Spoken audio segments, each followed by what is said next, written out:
Jackie Robinson hit that ball.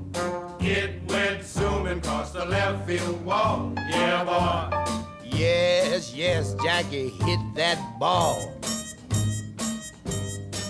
And when he swung his bat, the crowd went wild because he knocked that ball. So you may have guessed that this song, Jackie Robinson, and you may have guessed that this particular episode will deal with Jackie Robinson, and in fact it will. We're going to resume that song because I don't want to tease you. Did you see Jackie Robinson hit that ball? And in April 15th of 1947, Jackie, at the age of 28, entered the major leagues. And we're going to talk about some things prior to his becoming a baseball player, a professional baseball player in the major leagues, and even afterwards, and during also, but some activities that he was involved with, separate from the battleground, the battlefield of athletics, and his involvement in the battlefield of life. So, Rick, let's go back to did you see Jackie Robinson hit that ball? And because I want to lead off with that to kind of set the stage for the national icon that he became. And again, this song with the big band in the background, it mentions Satchel Paige, it mentions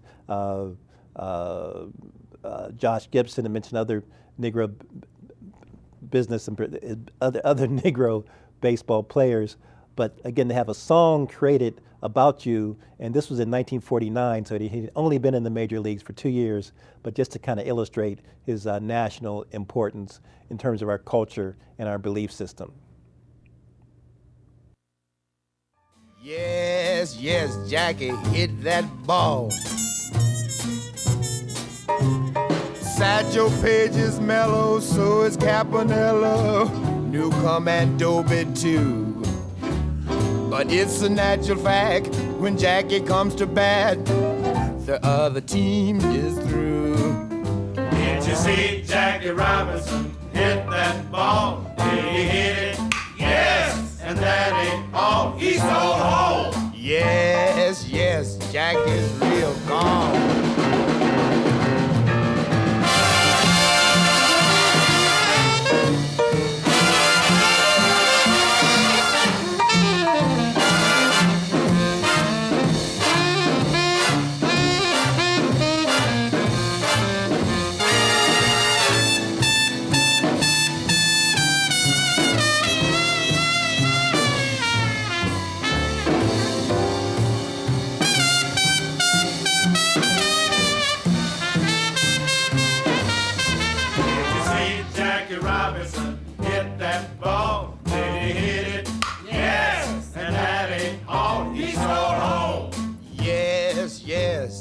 Jackie's real gone. 'Cause Jackie is a real gone guy.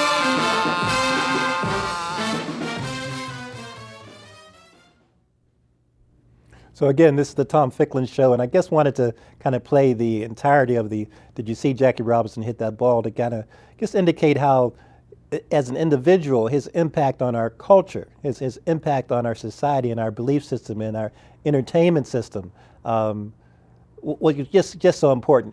In fact, as I mentioned, April 15th, 1947, he enters the major leagues. This coming May here in New Haven, May 15th, 2016, is the Freddie Fixer Parade. In 1972, the Freddie Fixer Parade in New Haven, Jackie Robinson was the grand parade master. Here's a picture that you might be able to see where he was interviewed in 1972, a little bit before the Freddie Fixer Parade, which is taking place this May 15th here in New Haven, just to illustrate the historical connection. There is a PBS film that's two parts, part 1 and part 2, that recently aired on PBS about Jackie Robinson by Ken Burns. The film 42, some of you have probably seen last year. If you just Google Jackie Robinson, you'll come up with a number of things, of videos and testimonies about him. We're going to show some of those tapes, video excerpts today, because I really want the depth and richness of this gentleman's experience in our American narrative, how we think about America. For example, why, in spite of the 3/5 clause, in spite of the Supreme Court, in spite of the Civil War, in spite of having law schools and discussions of justice, how is it even possible that you see this painting behind me is of Josh Gibson?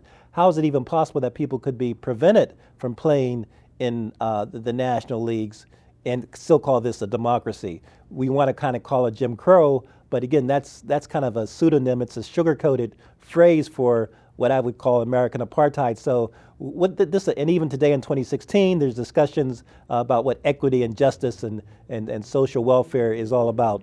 But again, May 15th, come out to the Freddie Fixer Parade. We're going to show this next clip where Jackie, 7 days before he passes away, and again in 1972, he's here in the springtime for the Freddie Fixer Parade as a parade grand marshal.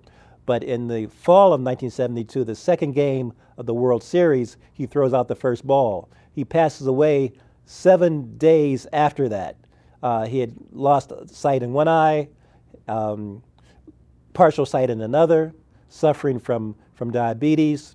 But again, 7 days before passing away, he's at the second game of the World Series, throws out the first ball. Rick, we're going to go to this clip. It's about it's about 3 minutes and 47 seconds long, but I want you to kind of listen to it just to hear, even at that, in his dying day, the week of his dying week, he is still talking about what does it mean to have justice in America, and particularly even in terms of the baseball field, and he makes some references there in terms of its lack of integration in the management and the coaches, the higher ups, if you will, rather than just having athletes perform on the plantation. So, Rick, let's go to this clip. Bear with us. It's about 3 minutes and 47 seconds long, but I think you'll enjoy it.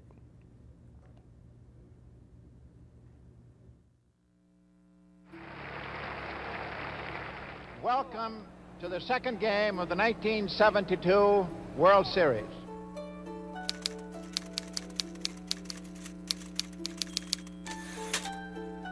(1972). It was the 25th anniversary of my dad's entry into Major League Baseball.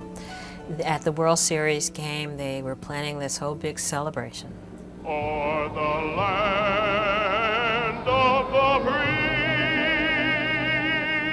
and the home of the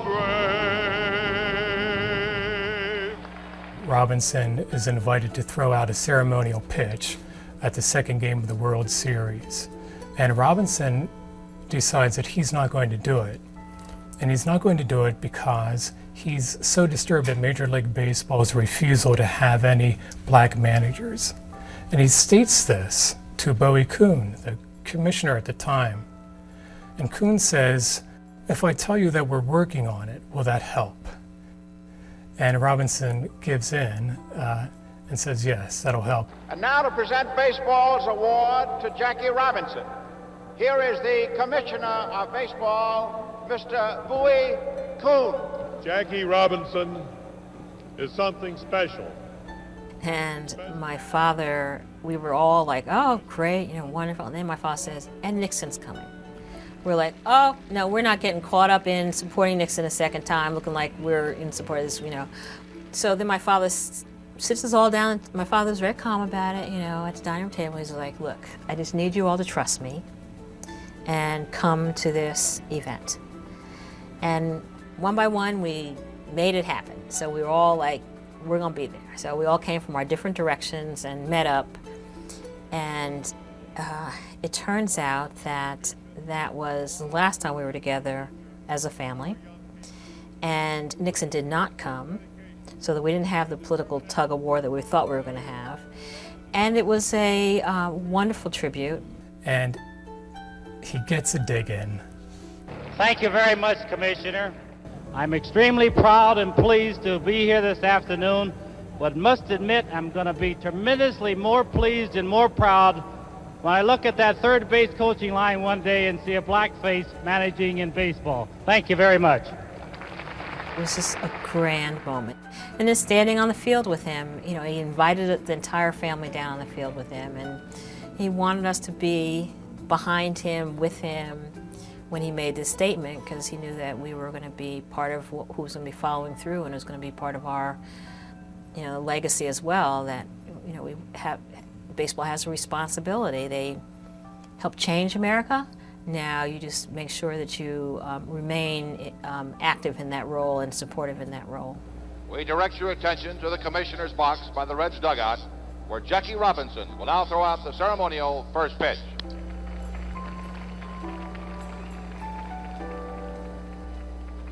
While he gives in and goes and throws the ceremonial pitch, he makes sure that he is his prophetic self to the very end. 9 days later, he's dead.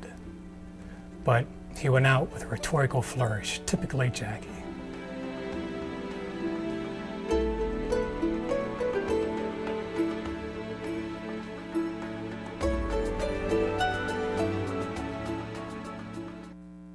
Again, welcome back to the Tom Ficklin Show. And it's not that I'm kind of leaning on these video excerpts, but again, history is really fascinating to kind of remember and kind of indicate to yourself what does history mean as you program yourself, as you condition yourself, as you view reality.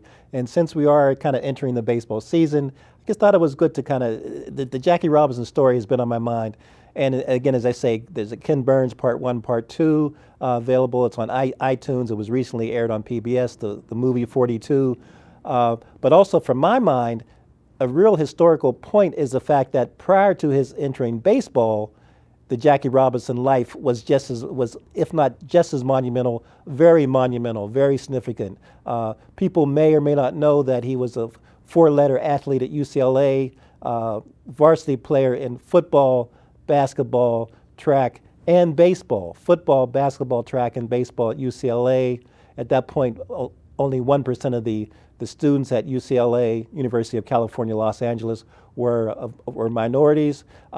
But he also was in the service, officers training school, and he was court-martialed. We're going to play a clip that talks about his being court-martialed. Essentially, we know, of course, about Rosa Parks. We know about maybe Claudette Colvin. You may know even about Ida B. Wells back in the 1880s, 1890s, that kind of sued because of railroads being discriminated against in terms of people being able to sit wherever they want. But Jackie was court-martialed because he, in his uniform, because he was arrested because he gets on a bus and he does not want to go to the back of the bus. So we're going to show this clip of the court-martial and the circumstances surrounding Jackie's involvement prior to baseball. And again, that's the story, that he's a fighter all of his life for liberation and freedom, and in fact was very much involved with the establishment of the Freedom National Bank. So again, the purpose of this particular episode is really to tease everyone and to kind of share anecdotes, but breadcrumbs, also trails of illumination, but what is involved with a person's life, and particularly this particular person's life, Jackie Robinson, and how does history remember him, but how do we remember him in terms of our ongoing lives. So we're going to go to this clip. It's about actually it's almost 3 minutes and 50 seconds of the court-martial pertaining to Jackie Robinson. This is the Tom Ficklin Show. Don't go away. Enjoy this clip. We'll be right back. The club's directors pledged their support to Ricky's plan to integrate the Dodgers. Ricky immediately instructed his scouts to begin searching for the right man.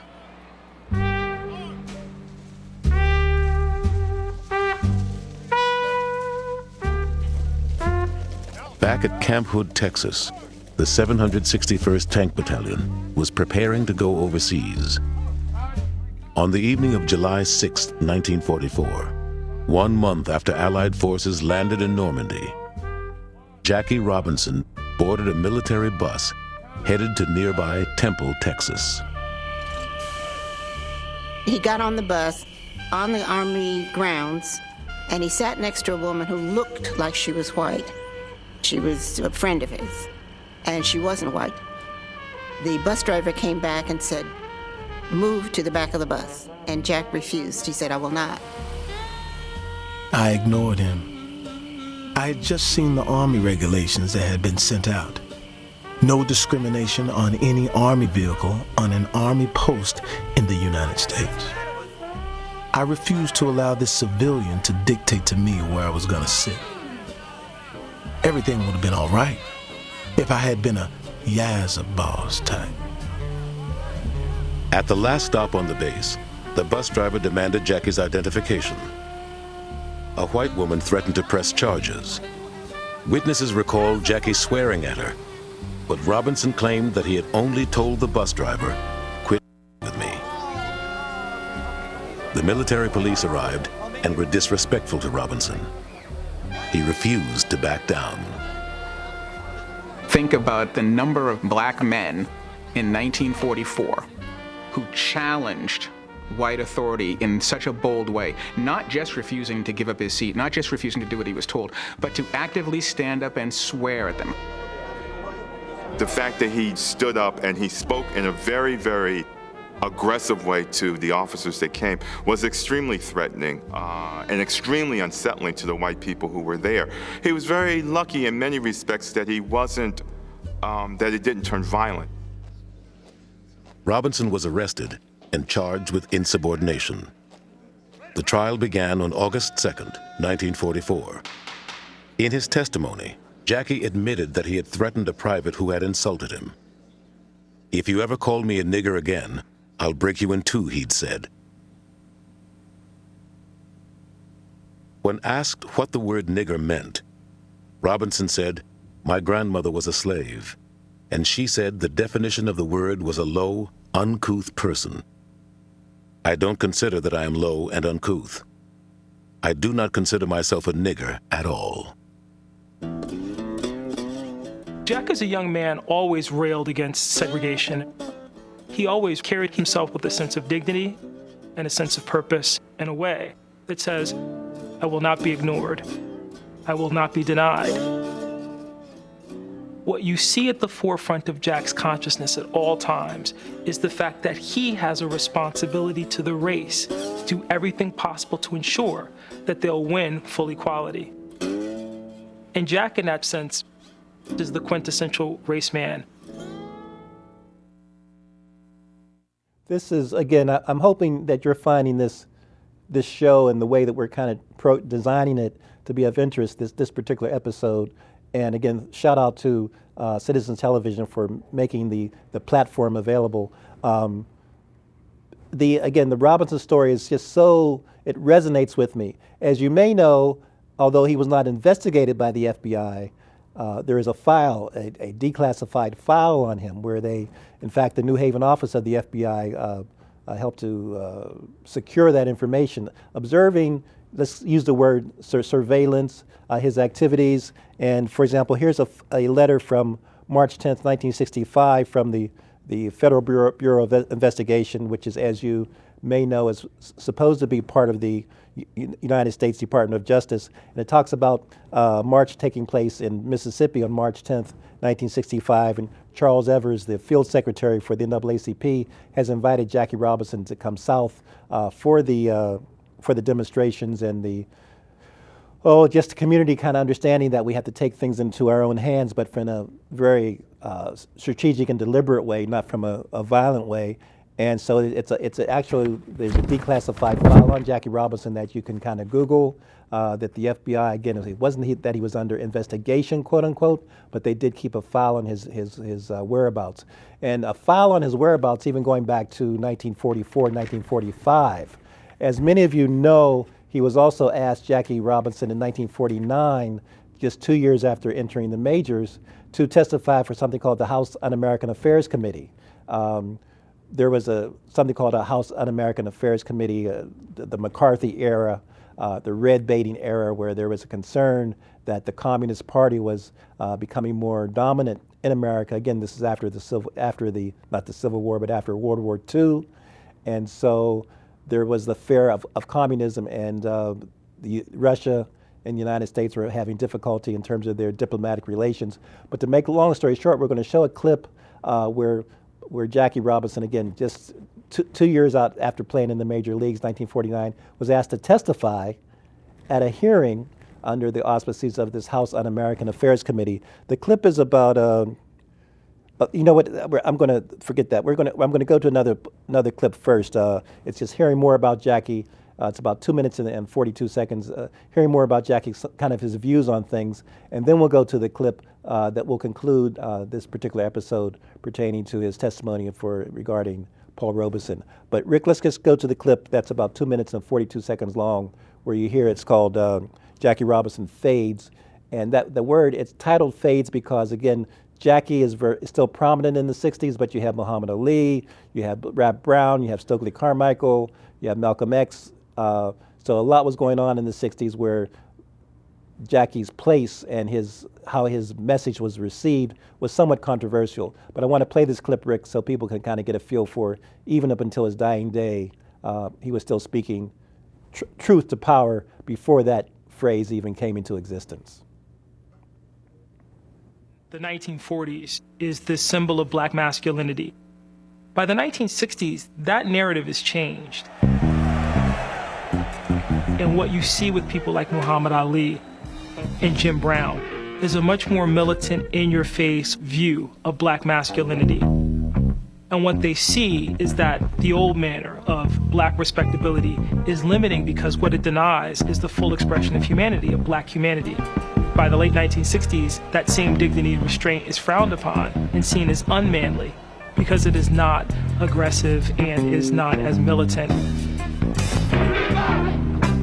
Black people became disappointed with integration. They felt that integration had not lived up to the promises, and the hero became, the big athletic hero was Muhammad Ali, and he refuses to accept induction into the army. The real enemies of my people are right here, not in Vietnam. Well, I think that he's hurting, the morale of a lot of young Negro soldiers over in Vietnam. And the tragedy to me is that Cassius has made millions of dollars off of the American public. And now he's not willing to show his appreciation to a country that is giving him, in my view, a fantastic opportunity. You were born free. You have to exercise that right, brother. Robinson charged newspapers, black and white, with making too much of young militants like H. Rap Brown. But he also criticized the NAACP for being too moderate and for refusing to promote younger, more aggressive leaders from within its ranks. You could see him flailing, trying to find the right way to get through all of this tumult. But he stayed in the fight. Even when you could make arguments that elements of the black culture rejected him for being out of touch. He had his vision about how to get there, and he never stopped. We cannot exclude any means except violence. I don't go for that, but any other means, if it means... Jackie Robinson felt an obligation to speak out. Any of us who find ourselves in positions of power where our voice matters, where we are heard, have to do a constant gut check. Are we doing enough to make sure that voice is active on behalf of the values that are deepest in us, that matter most to us? So again, I hope you're enjoying this. The time is speeding by as it always does. And I might come back in a few weeks and kind of talk about more the declassified file and some of the reports on Jackie's whereabouts and the surveillance of him, because his life, even after baseball, as you see, was very active in terms of the Freedom National Bank, working for Chock full of Nuts. He was also a sports announcer in his short life because he died in his early 50s. We're going to go to a clip where, again, as I referenced earlier, the House Un-American Affairs Committee, in terms of the McCarthy, it was called the Red Scare era. There was a McCarthy, a congressperson from Minnesota, that there was a mania, a fear of communism here in America. And Paul Robeson, a black icon, we're going to do a show on Paul Robeson, was under scrutiny for roughly 3 decades regarding his international power, his international prowess, his international acclaim, his international popularity. But he also really identified with liberation movements across the world. So Paul was kind of associated, Paul Robeson, the tallest tree in the forest, with this communist issue, and House Un-American Affairs Committee was held. And Robinson, because of his fame, notoriety, and possibly even because of political forces wanting to use him, was called to testify before the House Un-American Affairs Committee. The clip is almost 4 minutes and 36 seconds long. We might not be able to play all of it. We're going to play as much as we can. Then we'll close out with the song, Did You See Jackie Robinson Hit That Ball? Just to kind of let us know that we all have to kind of come up to bat at some point in life. And the more times you can come up to bat, more times you may be able to hit that ball, more times you may be able to run around the bases of life, but also touch some lives as you pursue that run. So we'll go to the clip, and then we'll close out with the song. And thank you as always for watching the Tom Ficklin Show, and looking forward to kind of chatting with you next time. Against the color line. Jackie Robinson was now the toast of intellectuals, liberals, and the cultural elite. I was in college. I was a junior in college when Jackie came up to the major leagues. And I remember asking Dad, look, get me Jackie's autograph, please. And so Dad told me, well, I can't do that.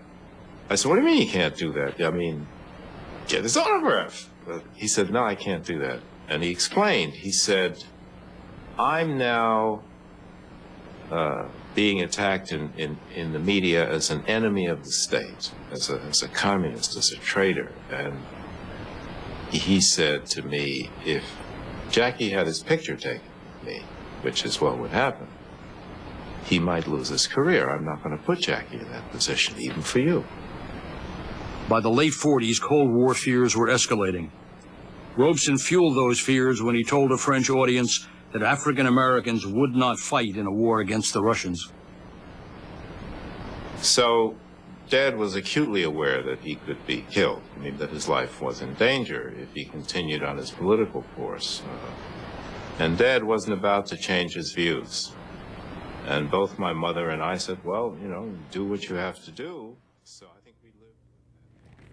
So again, thanks so much, and we're going to kind of conclude. And the part of Jackie's testimony you didn't quite hear, but we'll get to that next time. And really thank you for watching the Tom Ficklin Show.